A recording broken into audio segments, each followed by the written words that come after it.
Well, I'm a surgeon, and my biggest concern is to get frostbites on my fingers. So if I would have a little risk of that, I'll stop it. Yeah. Because I need to have them for the next 10 years, and if I have a problem there, I have a big problem. Yeah. The problem with frostbite is something that you don't notice. It's not a pain that suddenly is there, and then oops, now I've got frostbite. It can happen very quickly, especially with temperatures dropping overnight to -45. You can be walking and feeling actually pretty fine when you then you stop and you realize, oh my goodness, I've got frostbite. It creeps up on you. I might have come closer to my limits if I wanted to, but I don't want to risk anything. Yeah.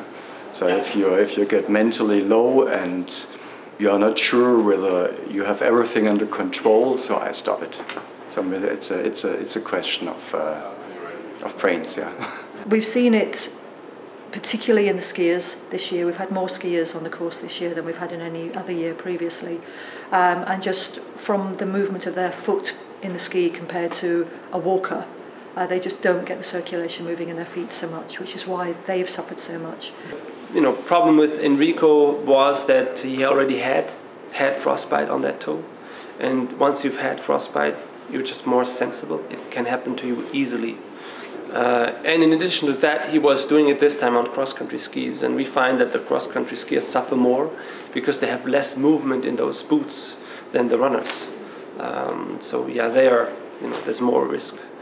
And then of course there's people like we had Tony this year, who was totally fine until it seems he spilled some fuel and didn't notice that he had fuel on his fingers. My Yukon had finished today.